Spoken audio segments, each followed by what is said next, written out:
ambil alih semua hati, jiwa, dan roh kami di dalam mendengarkan firman Tuhan, dan biarlah firman-Mu tertanam di dalam roh kami, dan kami mau mempraktikannya Tuhan. Biarlah yang keluar dari bibir hamba-Mu ini bukan perkataan bibir semata, tetapi perkataan firman Tuhan yang menguatkan dan mengkuduskan. Dan kami siap untuk segala apapun yang terjadi dalam kekuatan, dan kami mau tolak segala pikiran-pikiran melayang di dalam nama Tuhan Yesus Kristus yang menghambat iman pertumbuhan kami dalam pendengaran firman Tuhan. Kau ambil alih Tuhan Yesus Kristus, dan hanya di dalam nama Tuhan Yesus Kristus kami mengucap syukur dan berdoa, dan kami siap mendengar firman Tuhan. Haleluya. Amin. Shalom saudaraku, selamat pagi. Shalom, saya sapa kepada Ibu Pungki, Pak Yusuf Sampai, pendeta yang pagi-pagi hari setia boleh bangun fajar, Ibu Nita Simorangkir, Shalom Ibu, dan Bapak Yusak, Bu Nensi, Pak Yohanes Edi, dan Bapak Hari, cepat sembuh ya, kok Pak Hari, dalam nama Tuhan Yesus. Ya, saya mau ambil tema, saudara, hidup di dalam kekudusan. Kenapa saya tertarik? Karena hidup tanpa Yesus itu, hidup tanpa kekudusan itu kita sia-sia. Amin. Ya, siapa sih nggak mau hidup dalam kekudusan? Ayo, kita semua hidup dalam kekudusan. Tetapi gimana kita mencapai hidup kekudusan itu? Ya kita harus takut, taat, dan setia akan Tuhan. Dengar-dengaran apa kata Tuhan ya. Bukannya berarti setiap peraturan dan pelanggaran itu dilanggar oleh kita, saudara. Tetapi biarlah segala perkataan firman Tuhan itu teguran dan nasihat buat hidup kita. Hidup di dalam kekudusan, yuk kita sama-sama baca. Mungkin Ibu Pungki atau Pak Yusuf Sampai menyampaikan firman Tuhan yang saya ambil di dalam 1 Petrus 1 ayat 15 sampai 16. Mungkin ada yang mau bacakan 1 Petrus 1 ayat 15 sampai 16.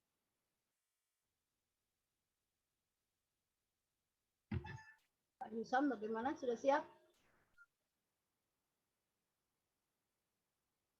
Silahkan Pak Yusam. Baik, kalau begitu saya bacakan 1 Petrus 1 ayat 15 sampai dengan 16. Oke, Demikian Bu. bunyinya. Tetapi hendaklah kamu menjadi kudus di dalam seluruh hidupmu, sama seperti Dia yang kudus yang telah memanggil kamu.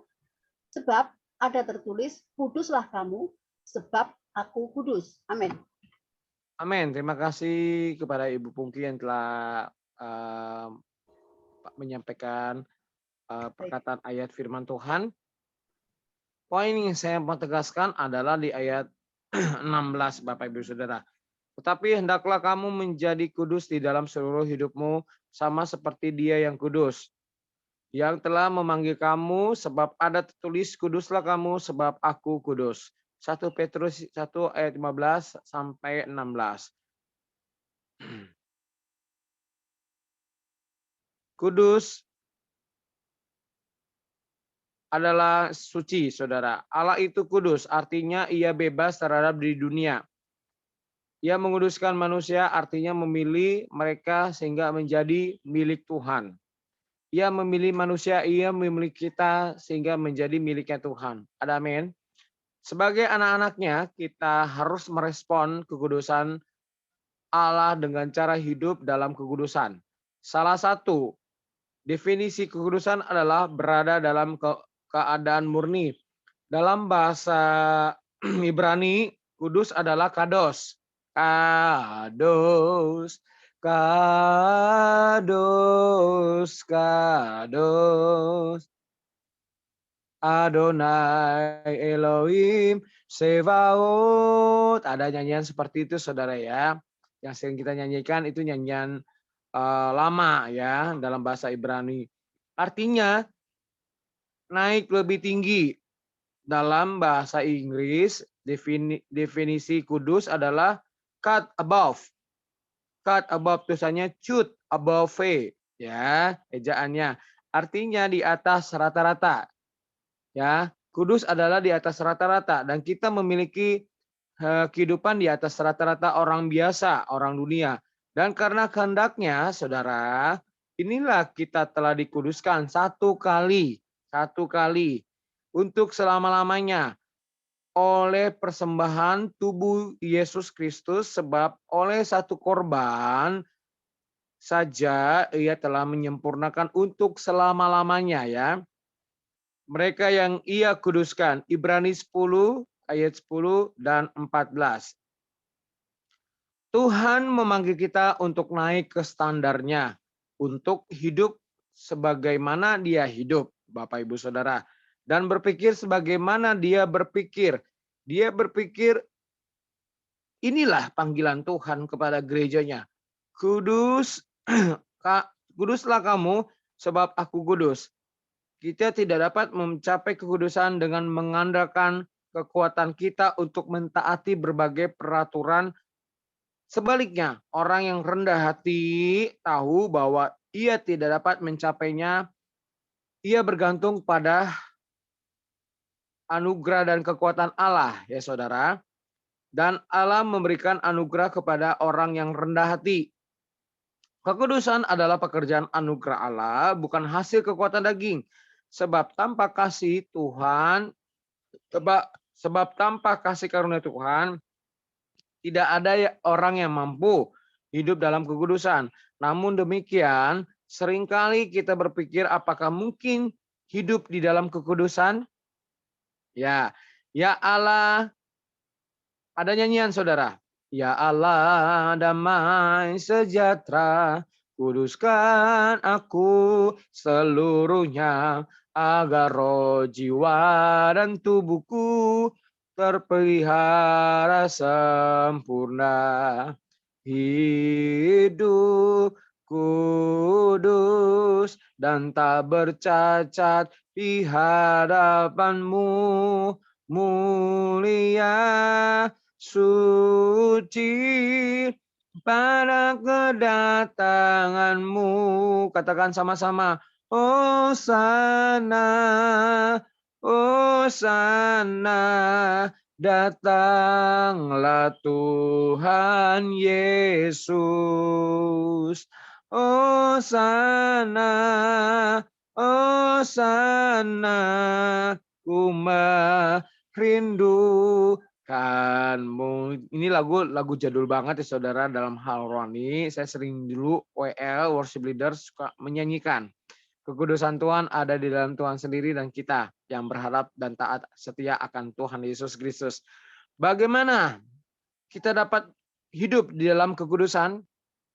Nah, memelihara hubungan yang intim dengan Tuhan dalam takut dan hormat padanya. Kita baca yuk sama-sama. Mungkin Ibu Pungki atau Pak Yusuf Sampai atau yang lainnya dalam Ibrani 12 ayat 28. Silakan Ibrani 12 ayat 28.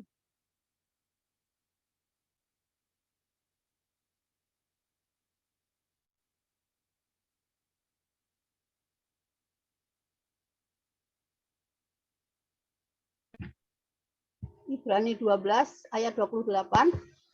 Ya. Demikian bunyinya.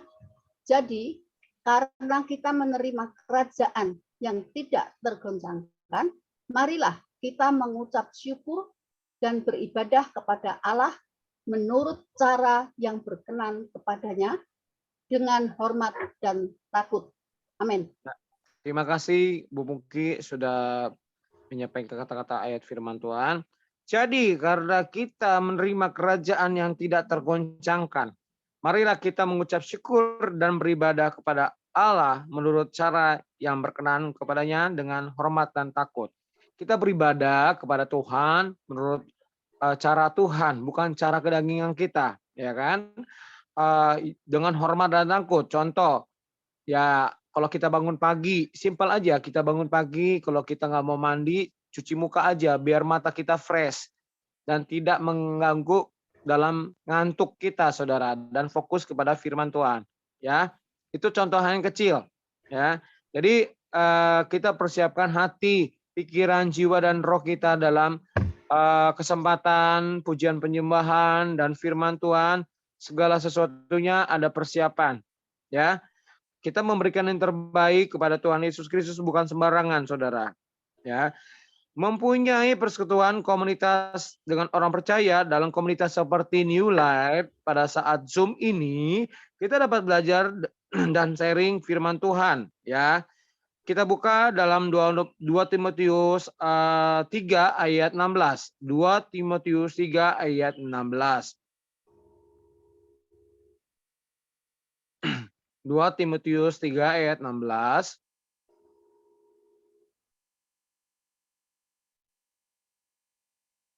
Dua Timotius 3 ayat 16. Demikian bunyinya, segala tulisan yang diilhamkan Allah memang bermanfaat untuk mengajar, untuk menyatakan kesalahan, untuk memperbaiki kelakuan, dan untuk mendidik orang dalam kebenaran. Amin. Segala tulisan yang diilhamkan Allah memang bermanfaat untuk mengajar, untuk menyatakan kesalahan, untuk memperbaiki kelakuan, dan untuk mendidik orang dalam kebenaran. Ya, kita di dalam firman Tuhan itu saling menasihati. Di dalam saudara seiman saling menasihati. Ya, saling menyatakan kesalahan dan kebenaran. Kalau kita salah, akui kita salah. Tapi kalau mendidik, ya, mendidik dan orang dalam kebenaran dan kelakuan kita menjadi yang tidak baik menjadi benar di dalam Tuhan. Jadi di dalam teguran-teguran pun, apalagi seorang gembala yang baik dan bijaksana, bukan langsung di-cut, bukan langsung dipecat gitu loh. Tetapi coba diskusikan, dikomunikasikan kenapa orang itu seperti itu gitu loh. Jadi ada penyebabnya, ya. Karena kalau kita memiliki gembala memiliki jiwa leadership, kepemimpinan itu nggak langsung pecat, nggak langsung menghakimi, nggak langsung ngejudge, tetapi dia panggil baik-baik, komunikasikan, kita sharing, apalagi menyangkut masalah pelayanan. Jadi banyak tipe-tipe gembala atau tipe-tipe hamba Tuhan yang otoriter, saudara. Ya, tidak bijaksana seperti Yesus. Jangan ikuti dengan cara seperti itu, kedagingan, saudara. Jadi yang banyak gembala mengatakan bahwa kita punya sifat membangkang. Tetapi pada intinya kita cuma mengutarakan pendapat kita. Bagaimana baiknya di dalam suatu pelayanan gitu loh.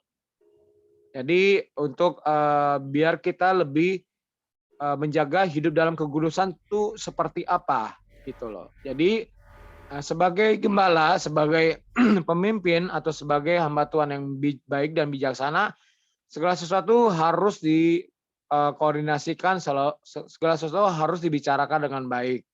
Ya, pasti ada solusinya. Amin, saudara. Karena saya lihat gembala-gembala itu takut kehilangan jiwa. Benar nggak Pak Yusuf sampai? Benar nggak Bu Pungki? Karena jiwa itu miliknya, bukan miliknya gembala, bukan miliknya Pak Yusuf sampai, bukan milik saya, tetapi miliknya kita. Kita dipercayakan untuk mengelolanya, ya kan? Bagaimana cara mengelolanya? Ya, kita harus bijaksana juga menyikapi masalah jemaat. Contoh, jemaat yang bandel, dablek gitu kan, sudah dikasih tahu, ya kan? Kita pakai sistem tarik ulur gitu loh. Jadi kita harus bisa mengayomi orang-orang yang punya perilaku atau karakter seperti itu, saudara. Tetapi ada gembala Tuhan, ya, gembala Tuhan dalam suatu gereja lokal yang langsung meng-cut pelayanan itu, gitu loh. Yang kita sebagai pemimpin dalam misalnya komunitas New Life nih, atau dalam KUL atau dalam Komsel, kita langsung dibilang membangkang. Itu nggak bisa juga seperti itu. Segala apapun yang kita lakukan itu mesti pertanggungjawabkan, ya. Jadi sebagai gembala harus bijak karena di dalam gereja Tuhan itu ada bermacam-macam karunia, ya, ada bermacam-macam jawatan, ya, rasul, nabi, ya kan, penginjil, guru, gembala dan guru, saudara. itu saling membantu, saling mengasihi, ya kan? Ada punya karunia nubuatan, ada punya karunia hikmat, ada memiliki karunia kesembuhan, bukan untuk disombongkan gitu loh, tapi untuk kita berikan kepada jiwa-jiwa, dan kita bersyukur Tuhan pakai untuk kemuliaan nama Tuhan gitu loh. Jadi harusnya gereja seperti itu. Kalau gereja seperti itu, pasti gereja itu akan menuai jiwa-jiwa. Karena di dalam suatu organisasi gereja itu, kalau kita kompak, saling mengasihi, ya, tidak di dalamnya itu saling sikut menyikut, tidak di dalam itu cari muka, tidak di dalamnya itu cari perhatian kepada Bapak Gembala atau Ibu Gembala, itu tidak akan maju secara spirit, secara roh. Ya, memang secara kuantitas gereja itu maju, ada yang seperti itu, tetapi secara spirit mereka nol. Spirit mereka, roh mereka mengalami kemandekan, saudara. Apa yang didapatkan tidak ada, saudara. Karena di dalamnya tidak benar.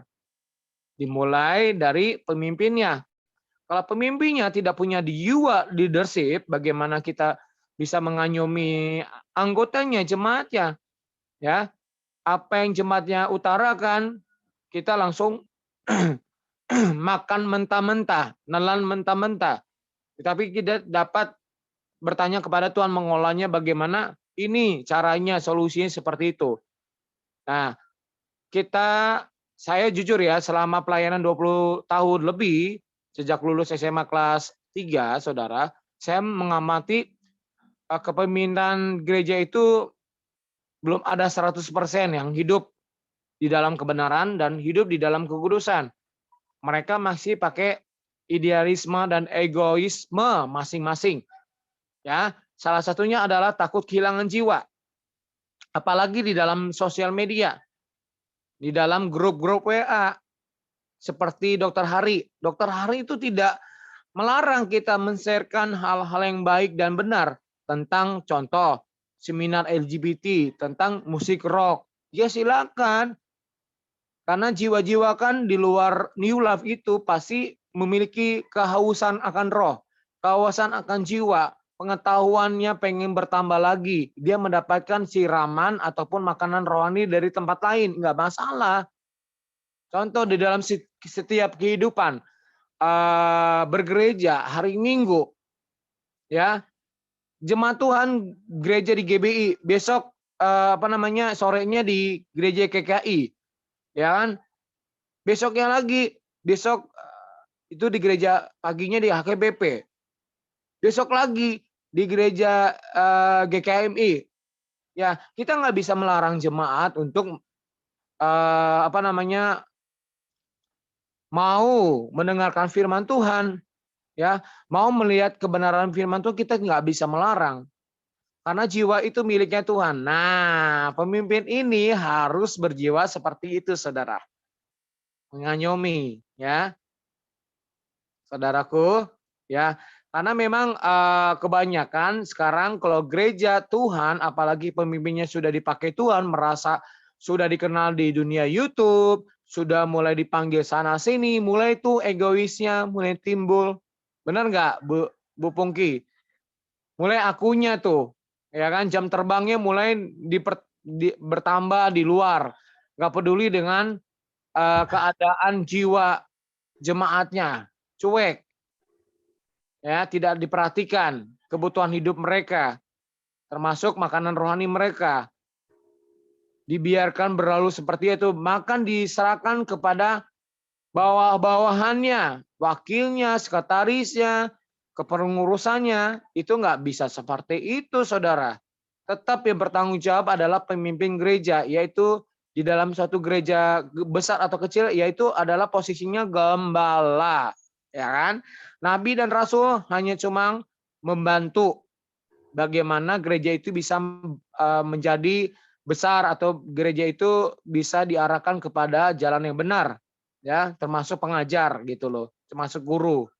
Benar nggak? Jadi ada kesinambungan, ada tali kerjasama Karena di dalam gereja itu kalau misalkan cuma semuanya diajarkan gembala saja, tetapi jemaat Tuhan tidak diajarkan bagaimana memiliki karunia nubuat, menyatakan hikmat, bagaimana mendorong jemaat Tuhan untuk hidup dalam ketaatan, ya kan, perbuatan, mengambil tindakan. Tidak hanya sebagai gembala aja yang bisa mendoakan jemaat, antara jemaat, tetapi bagaimana jemaat diajarkan memiliki jiwa leadership juga, ya. Karena gembala itu adalah manusia, ada keterbatasan waktu, tenaga, ya. Kita pun harus bisa mengajarkan jemaat untuk menjadi jemaat yang dewasa, melakukan segala perintahnya, ya. Jadi seperti itu, saudara. Firman itu menyatakan apa? Bermanfaat untuk mengajar, untuk menyatakan kesalahan, dan untuk memperbaiki kelakuan dan mendidik orang dalam kebenaran. Nih kayak contoh saya mantan dari LP Cipinang. Ya, kelakuan saya dulu buruk banget gitu loh. Najis lah istilahnya, kumpul kebo gitu kan. Ya kan? Free sex. Ya, jatuh dalam dosa. Tetapi saya mau bangkit dan orang banyak menghakimi saya termasuk keluarga saya. Tetapi dengan kekuatan Roh Kudus, ya, hidup di dalam kekudusan itu nggak mudah. Benar nggak Bu Pungki ya? Betul. Kita punya latar belakang yang tentang apa, latar belakang contoh adalah LGBT, free sex, ya kan, suka mempermainkan wanita, suka mempermainkan pria, itu dipandang rendah oleh masyarakat. Benar Pak Yusuf Sampe? Kebanyakan seperti itu ya. Karena kita dikucilkan, banyak orang pengen tahu saya seperti apa, ya kan? Itu diceritain, digosipin, oh Gary itu nggak benar, gini gitu loh. Tapi saya sekarang modelnya pakainya seperti itu, Pak Yusuf sama Bu Pungki. Saya EGP, emang gua pikirin. Yang tahu keadaan saya adalah saya dengan Tuhan, ya kan? Emang dia ngasih saya makan, ya. Emang dia yang ngasih biaya setiap hari, ongkos semuanya segala macam. Enggak juga seperti itu, saudara. Yang memberikan kita hidup itu adalah Tuhan, bukan gembala. Bukan Pak Pendeta, bukan hamba Tuhan. Tuhan Yesus sendiri. Dan saya baru sadar di dalam 2 tahun terakhir ini, dan saya baru disadari oleh firman Tuhan, bahwa hidup saya ada di tangan Tuhan. Seperti kata firman Tuhan adalah, seperti nyanyian seperti ini. Allahku kan memenuhi keperluanku menurut kekayaan dan kemuliaannya. Allahku kan mencukupi kebutuhanku di dalam Yesus Tuhan. Amin. Pak Yusuf Sampe yang melayani jiwa-jiwa di LP sebagai jaksa, itu adalah apa? Bonus, saudara. Saya sebagai worship leader, sebagai penginjil, itu adalah bonus. Saya lakukan dengan sukacita gitu loh. Memang banyak terjadi pro kontra apa yang kita lakukan. Benar nggak Pak Yusuf? Pro kontra itu di dalam dunia itu. Yesus aja dibully kok di Nazaret. Yesus aja terjadi pro kontra kok dalam pelayanan selama dia hidup. Benar nggak Bu Pungki? Ya, Bu Nita, benar nggak? Yesus aja dicaci maki, bahkan dituduh dia Mesias palsu. Sampai segitunya, saudara. Kita pun seperti itu. Kalau kita hidup dalam kekudusan dan kebenaran, pasti banyak jiwa yang akan menyingkirkan kita, yang tidak suka dengan kita. Apalagi kita menyatakan orang yang saklek, kayak Pak Yusuf Sampe nih. Pak Yusuf Sampe orang yang tegas nih. Saya tahu orangnya tegas. A, kita harus katakan A, ya kan? Tidak boleh Z gitu loh. Kebenaran harus kita lakukan dengan kebenaran, jangan kebohongan. Apa yang kita ucapkan, kita lontarkan dengan sesuai dengan ucapan kita. Kita praktikkan dengan ucapan kita. Bukan di belakangnya kita mengomongin orang gitu loh. Ya kan? Benar nggak? Sikap sebagai hamba Tuhan harus seperti itu. Kita pegang omongan dan jaga perilaku kita, saudara. Amin. Ya, memperbaharui pikiran dengan firman Janganlah kamu menjadi serupa dengan dunia ini, tetapi berubahlah oleh pembaruan budimu, sehingga kamu dapat membedakan manakah kehendak Allah, mana apa yang baik dan apa yang baik yang berkenan kepada Allah yang sempurna. Kita baca dalam Roma 12 ayat 2. Tadi seperti saya katakan, janganlah kamu menjadi serupa dengan dunia ini, tetapi berubahlah oleh pembaruan budimu, sehingga kamu dapat membedakan manakah kehendak Allah, apa yang baik, yang berkenan kepada Allah yang sempurna. Roma 12 ayat 2. Dalam bahasa Inggrisnya, be transformed. Be transformed. Yaitu artinya menyeberang dari dunia, naik ke tempat yang lebih tinggi. Ya, sekalipun kita hidup di dunia, tetapi berjuang untuk bersikap sama seperti Tuhan. Amin. Artinya adalah menyeberang dari dunia. Kita meninggalkan hal-hal yang najis, hal-hal yang dunia, hal-hal keegoisan kita. Kita tinggalkan dunia belakang kita, latar belakang kita, dosa-dosa kita. Naik ke tempat yang lebih tinggi. Naik dalam kebenaran. Kita harus ngambil kesimpulan, kita ambil keputusan, aku tidak seperti itu lagi. Aku nggak mau bergaul sama kumpulan pencemooh. Hati-hati saudara. Banyak hamba Tuhan bergelar pendeta pun sudah warawiri khotbah kemana-mana. Itu senangnya gosip melulu. Pencemooh melulu. Jadi setiap pengerjaan yang keluar pasti digosipin. Itu adalah kumpulan pencemooh. Makanya kenapa saya keluar dari kumpulan pencemooh? Karena jujur Pak Yusuf, Bu Pungki, saya kalau misalkan ada orang pendeta yang sudah STH, bergelar profesor sekalipun, kalau dia senang gosip, senang membicarakan kebaikan diri kita, dibicarakan kepada orang lain, itu tidak pantas. Firman Tuhan mengatakan tangan kanan kita memberi, tangan kiri tidak boleh tahu. Artinya, kebaikan kita sendiri tidak boleh orang tahu, hanya Tuhan yang tahu. Benar nggak Pak Yusuf? Pak Yusuf menyatakan kebaikan nih, membantu orang yang divonis mati. Ya kan? Contohnya dalam LP Nusa Kambangan lah. Pak Yusuf berdoa, Tuhan aku mengasihi dia, jangan sampai dihukum vonis mati. Dia berjuang keras, Pak Yusuf sampai berjuang keras untuk memperjuangkan anak Tuhan untuk tidak dihukum mati. Diperingan, hukum mati jadi 15 tahun. Suatu mujizat itu terjadi, saudara. Karena Pak Yusuf sampai menyatakan kebenaran Tuhan dan mengandalkan Tuhan, berdoa terus berikan kebijaksanaan kepada jaksa dan hakim. Akhirnya diketok palu menjadi 15 tahun.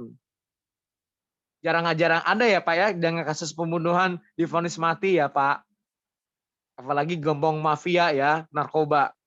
Kalau enggak Tuhan bekerja atas hakimnya, jaksanya, wow, itu tidak akan terjadi saudara. Tetapi kalau Tuhan bekerja atas jaksa dan hakimnya, kita berdoa minta pertolongan Tuhan, itu akan terjadi.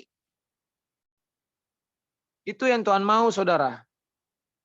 Jadi hidup dalam kekudusan dan kebenaran itu nggak mudah, saudara. Saya jujur, banyak orang mencibir saya. Banyak orang tidak suka dengan saya. Dengan talenta, dengan karunia, dengan skill saya. Saya ngomong sini bukan untuk kesombongan saya. Ya, bukan untuk kesombongan, ampuni saya Tuhan. Karena orang yang memiliki skill karunia seperti Bu Pungki, Pak Yusuf Sampe, itu pasti orang di belakang kita mencibir kita. Siapa itu Bu Pungki? Ya kan? Cuma bisa ngomong doang itu. Tapi prakteknya nol. Ya, hakimin. Siapa itu Pak Yusuf Sampe? Gitunya kerjanya cuma pagi, sore, enak, absen gitu loh. Tapi tidak tahu apa yang kita lakukan itu buat Tuhan sepertinya apa gitu loh.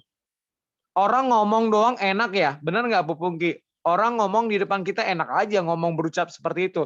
Tetapi yang kita lakukan sehari-hari kita tahu sendiri, ya kan? Sampai ke omongan kita tahu sendiri Tuhan kasih hikmat, ini orang ini nggak benar gitu loh. Daripada saya menjadi toksik, mendapatkan racun di tempat tersebut, mendingan saya keluar.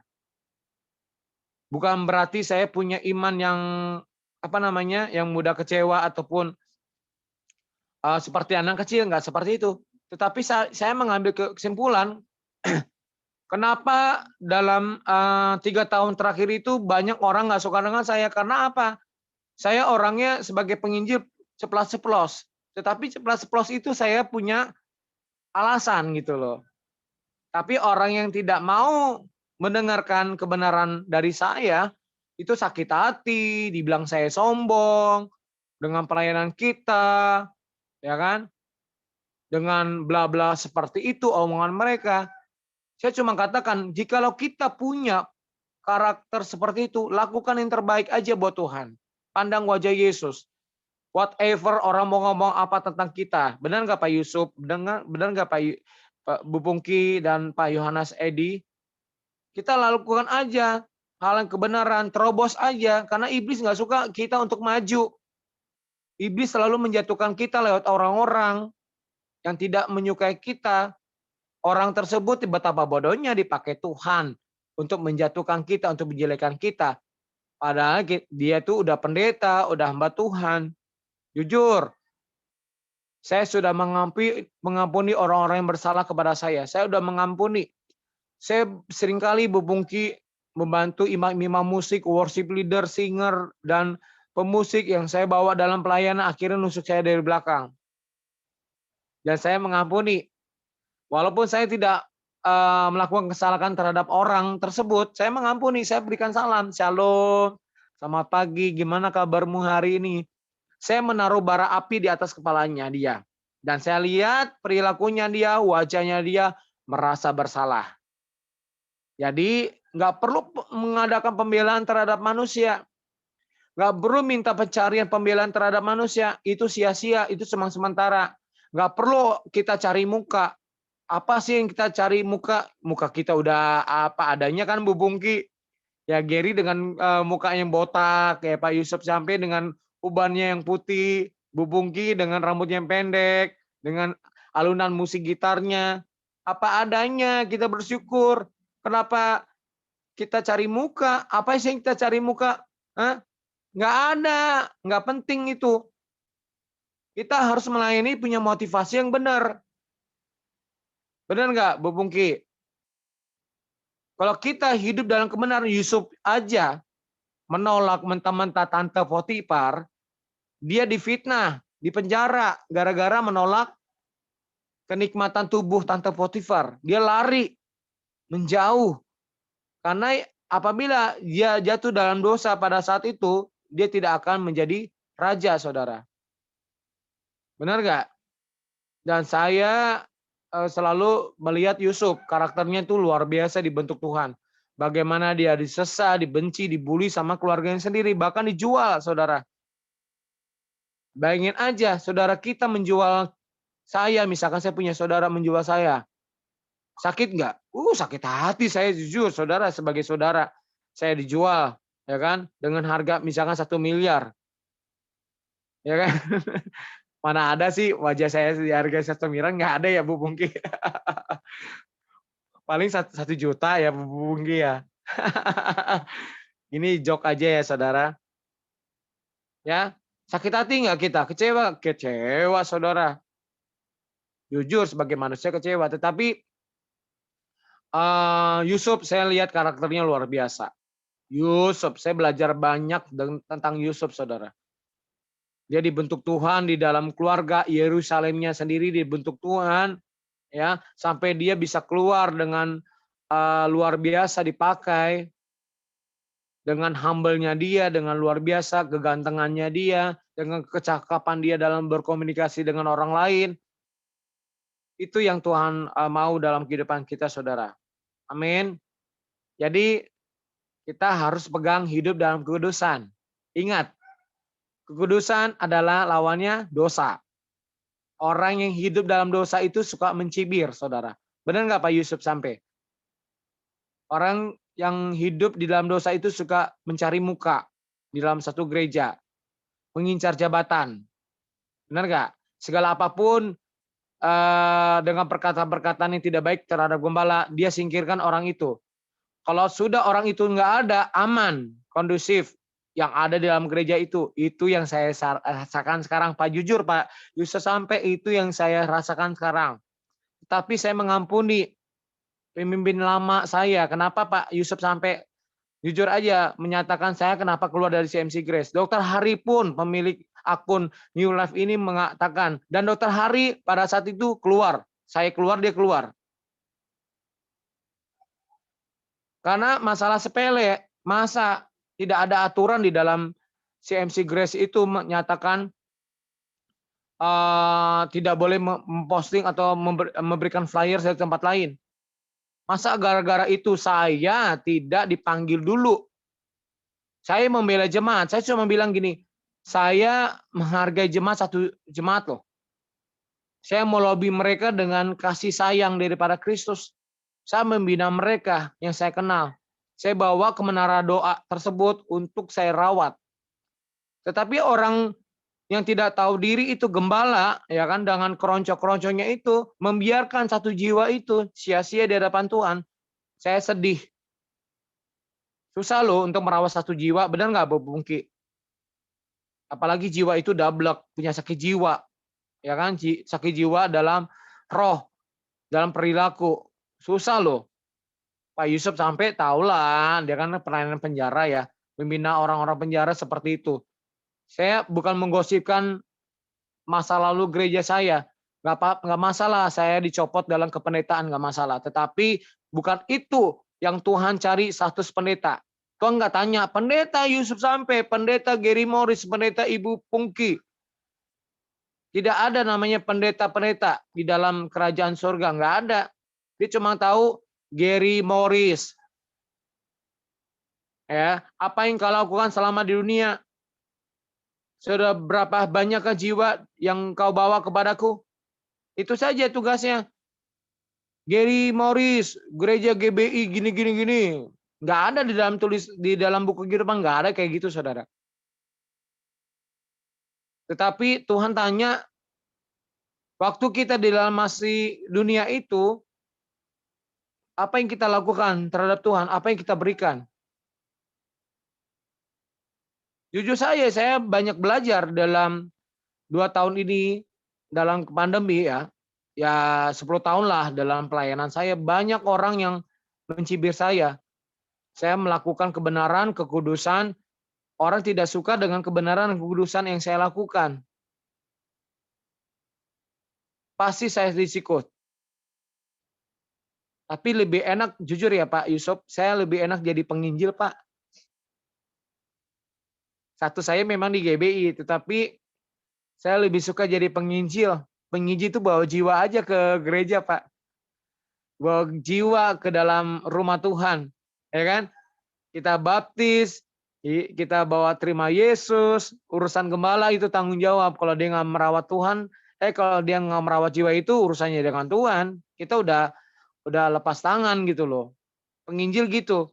Makanya jiwa penginjil saya itu sangat besar sekali. Ya, mungkin karakter saya juga tegas ya Pak. Pak Yusuf sama kita lah penginjil berdua ya. Karakter saya tegas, A B B gitu loh. Bukan idealisme, bukan egois kita yang keluar, tapi pernyataan Tuhan atas mulut kita, perkataan Tuhan itu yang harus kita lakukan. Bukan yang pelin-pelan, suka gosip, suka menjatuhkan orang lain, kebaikan kita sendiri diceritakan ke orang lain biar dapat penghargaan, nggak perlu kayak gitu. Ya kan? Dengan sikap perilaku kita, Pak Yusuf sampai nih saya lihat nih karakternya pakai kacamata, nih orangnya baik. Nanti kalau saya ke Jawa pasti akan ketemu Pak Yusuf sampai. Pelayanan pasti kita akan terkoneksi dengan Bu Pungki nih yang tinggal di Bekasi. Saya akan komunikasi dengan Bu Pungki. Bu Pungki, saya pengen rindu meet up yuk, kita makan-makan kopi-kopi cantik, kopi-kopi ganteng ya kan. Ya kan? Kita sharing firman Tuhan. Ya, saling mengeluarkan pendapat firman Tuhan, pendapat masing-masing sebagai karunia kita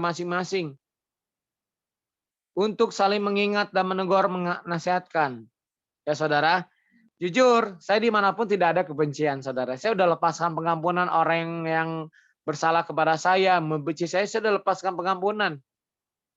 Ya, justru dengan karunia dan talenta saya, ini tanggal 15, jujur Pak Yusuf sampai ada gereja gereja baru, dia punya karunia penginjil dan mau buka di Jakarta.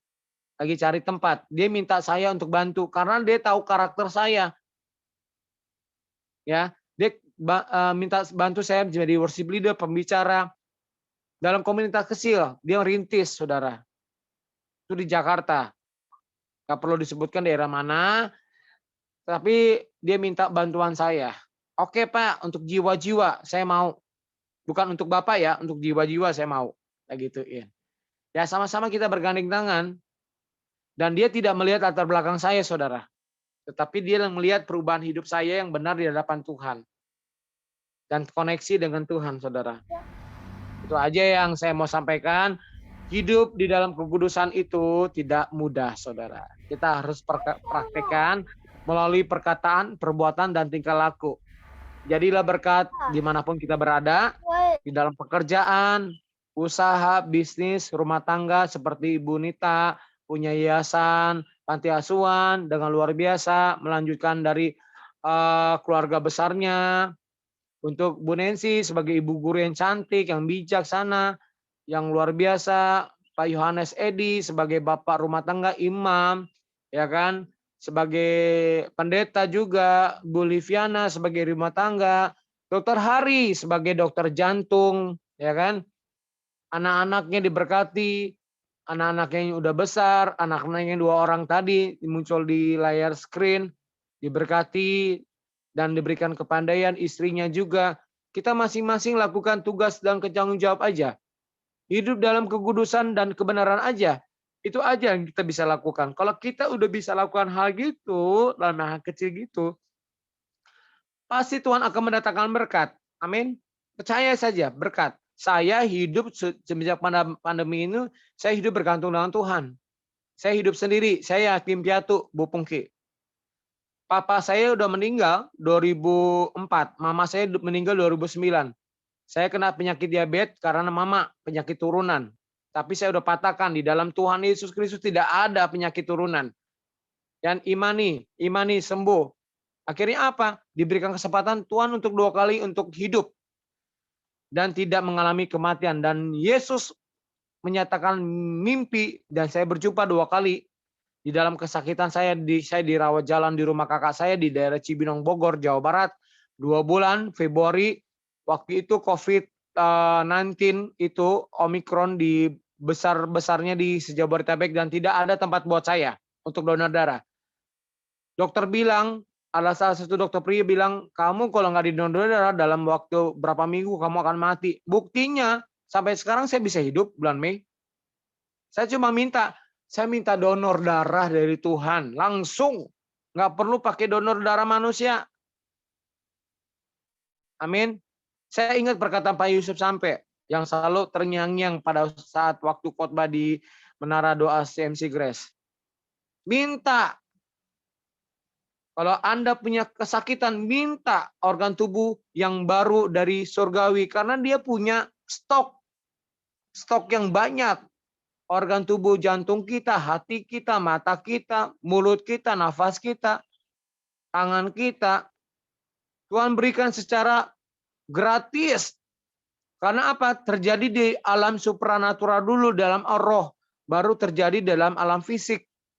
Dalam nyata. Dan saya sudah buktikan, puji Tuhan. Saya cuma minum obat paru, udah. Minum obat B20. Jujur saudara, saya penyakit HIV. Itu nggak tahu datang dari mana gitu loh saudara. HIV nggak ada obatnya. Tapi Bapak Ibu Saudara sudah lihat sendiri kan. Wajah saya cerah ceria, sukacita. Dan saya tidak mau orang menutupi dosa saya. Saya nggak mau menutupi penyakit saya. Buat apa ditutupin? Toh akan segera tahu jemaat Tuhan kenapa saya tutupi, nggak ada untungnya. Teman saya kemarin nanya, saya jujur saya punya penyakit HIV. Saya nggak tahu datang dari mana, tapi saya situ banyak belajar untuk mengontrol hidup saya lebih kudus lagi. lebih berkenan lagi. Dan saya diberikan kesempatan Tuhan dan nyatakan 2 kali mimpi. Tuhan cuma bilang, engkau belum tiba saatnya anakku di rumahku. Kabarkan kabar baik dalam amanat agung, jadikanlah semua bangsa muridku dan baptislah. Itu yang saya lakukan sekarang. Ya, itu yang saya lakukan sekarang. Orang mengintimidasi saya, mencibir saya, Pak Yusuf, sampai whatever, EGP. Yang penting saya menyatakan kebenaran itu. Berjalan lurus saja, ya, menghadap tata Tuhan, melihat wajah Tuhan. Nggak ada loh orang yang penyakit HIV sampai sekarang bisa hidup, benar nggak Pak Yusuf sampai? Yang ada biasanya mereka penghakiman dan dicibir, dibully akibat sosial media, itu badannya drop, mati, ya, secara fisik. Karena apa? Diserang tekanan jiwanya. Nah, saya tidak punya kekebalan tubuh lagi, Pak Yusuf, dan saya tidak punya imun lagi. Orang gampang saya kena penyakit COVID. Tetapi puji Tuhan, Tuhan pelihara. Selama COVID 2 tahun ini, saya punya penyakit diabetes, dia bawa penyakit bawaan, nggak pernah kena COVID. Padahal saya naik Transjakarta Busway. Saya naik kereta, kiri kanan saya dekat udara itu. Tapi puji Tuhan, alhamdulillahirabbil alamin. Saya diberikan kekuatan, kesehatan yang luar biasa. Itu karena apa? Tuhan Yesus mengasihi saya, saudara. Makanya orang-orang, teman-teman bertanya, lu punya penyakit bawaan diabetes kok nggak kena COVID? Ya karena Tuhan sayang sama aku. Benar nggak? Tuhan sayang sama aku dan Tuhan masih memberikan kesempatan untuk melakukan segala perbuatannya, amanat agung itu. Dan saya, puji Tuhan, sebelum pandemi ini saya udah ciptain lagu, Pak, Yesus. Saya kan udah kirim ke Bapak ya sama Bu Pungki.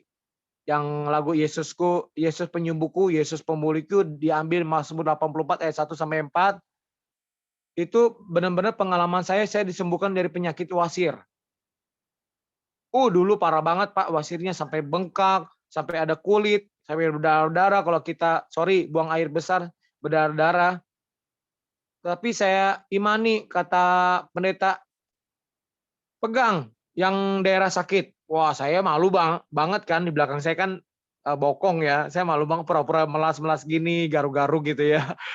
Di hadapan orang-orang, di dalam nama Tuhan Yesus, wasir saya sembuh, saya bilang gitu. Saya olresin juga dengan minyak urapan dan mengalami kemujizatan itu. Sebelum pandemi saya udah ciptakan 3 tahun terakhir ini lagu Yesus penyembuhku, Yesus pemulihku. Nanti saya akan kirim ke Bu Nita, Pak Yusuf sampai Bu Pungki, Pak Yus Endi, bisa kasih like, komen, subscribe, karena sudah 80 komen dari berbagai daerah yang suka lagu saya, dengerin dulu, nikmati. Karena lagu itu saya dipakai juga untuk di pelayanan saya di GBI, gereja-gereja pada saat saya menyampaikan firman Tuhan, menyampaikan worship leader, dan jadi berkat. Dan mereka bertanya, ini lagu siapa? Lagu saya Pak, ciptaan saya, dan suaranya pun suara saya Pak. Dan puji Tuhan diberkati. Dan lagu itu bukan saya mencari popularitas seperti Jason Son, Maria Sandi, atau Melita Sida Butar yang kakaknya meninggal Indonesian Idol, ya kan? Ataupun Jonathan Prawira, ataupun Jeffrey Chandra. Saya nggak mencari popularitas, tetapi bagaimana nyanyian saya jadi berkat bagi jiwa-jiwa dan merasakan jiwa-jiwa itu ada pertobatan, ada mengalami kesembuhan, saudara. Karena saya udah alamin. Ya, akhir cerita ya saudara, sebelum saya berakhir, saya lagi menyelesaikan lirik keduanya. Ya, teman saya yang aransemen, lirik keduanya sudah selesai, saya mau kirim. Doakan saudara, lirik kedua lagu rohani ini biar bisa jadi berkat bagi semua jiwa. Ya, bahkan abang saya di Turki sudah mendengarkan dan akan sebarkan juga. Abang saya di Turki sebagai pendoa. Enak Ger lagunya, easy listening, mudah didengar, mudah ditangkap dengan nada yang enak gitu ya. Dan dengan nada yang mudah didengar, mudah dicerna. Dan puji Tuhan jadi berkat di sana juga. Haleluya. Demikian